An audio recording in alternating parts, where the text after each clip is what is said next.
अजित पवार बारामतीतल्या विविध विकास कामांची पाहणी करतायत। आपण पाहू शकतो सकाळी 6 वाजल्यापासून अजित पवार हे घराबाहेर पडलेले आहेत आणि सुरुवात त्यांनी कण्हेरीपासून केलेली आहे। कण्हेरीतल्या हनुमान मंदिराचं दर्शन घेतल्यानंतर ते आता पोहोचलेले आहेत कण्हेरीतल्याच वन उद्यानात आणि या वन उद्यानात जी काही विकास कामं सुरू आहेत या विकास कामांची पाहणी करतायत।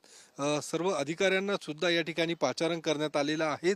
अधिकाऱ्यांना अजित पवार सूचना देत आहेत। यापूर्वी त्यांनी आत्ताच या ठिकाणी कण्हेरीमध्ये जी शिवसृष्टीचं काम सुरू आहे त्या कामाची सुद्धा पाहणी केलेली आहे आणि आता आपण पाहू शकतो या ठिकाणी या सर्व विकास कामांची पाहणी अजित पवार करताना आपल्याला पाहायला मिळतात। अजित पवारांसोबत सर्व अधिकारी तर उपस्थित आहेतच, त्यासोबतच स्थानिक पदाधिकारी सुद्धा अजित पवारांसोबत उपस्थित आहेत आणि आज दिवसभर या संपूर्ण विकास कामांची पाहणी आज अजित पवार करणार आहे। त्यासोबतच काही प्रमुख कार्यकर्ते